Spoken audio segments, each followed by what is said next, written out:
This is the ETBU Sportsnet. We're here with head football coach Joshua Eargle. Coach, big win on Saturday over Millsaps College, 68 points put on the board. Third straight win for ETBU. Recap this exciting win for the Tigers. Well, it was a huge win. Adam, I really think it was a program win because of the type of opponent we were playing. Millsaps is traditionally a very, very good program, has been for years. It was a big game for us. These non-conference tests have been very difficult for us. Our focus has been on really just ourselves and getting better every week. But that was a monumental win for us. I mean, that was a big-time program win, significant win. So I'm proud of all these guys. I mean, I think our young men are beginning to see how good they could be. I mean, we're not anywhere close yet.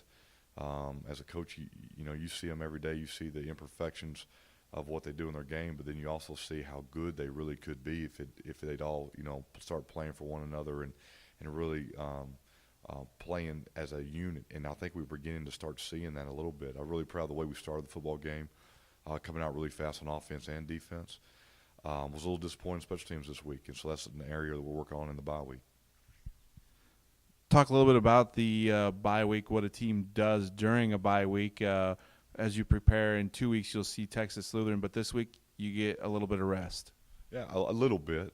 We kind of cut out the extra walkthroughs and extra meetings, and we really are our number one goal this week is academics. We've got midterms coming up here shortly in a couple weeks, and several tests and projects that we're really pushing our kids towards right now to be successful in the classroom.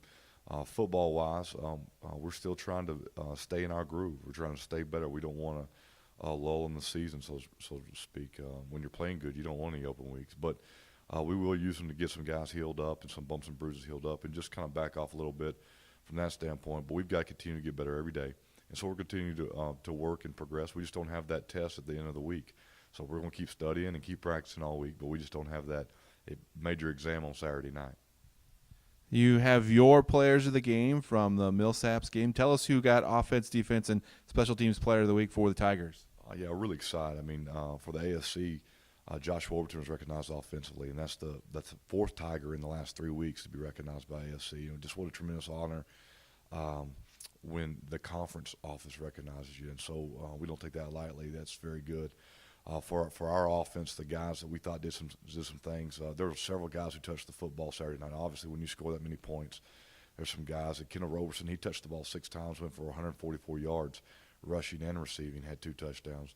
George McNeil had a career night with 127 yards, I believe on 8 carries. So there were some big runs in there and a touchdown. And on defense, we had Steven Segler led the team in tackles with 13 and a tackle and a half for loss. And then Desmond Oliver had another big night, 10 tackles for his defensive tackle. I mean, that's running side to side, making a lot of plays as a defensive lineman. So that's pretty good. So we recognized him. And then Hunter Jameson on special teams made a lot of huge tackles.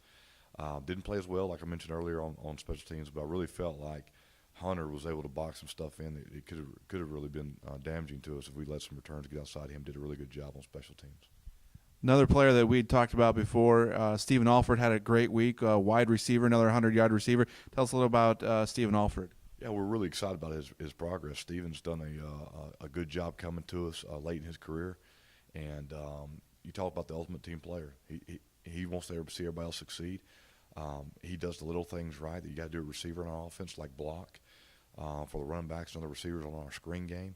But, man, he is a threat deep. And he's fast, and somehow, some way, he finds a way to get behind everybody. And Warburton puts it up, and Stephen Alford climbs the ladder and makes some big-time plays.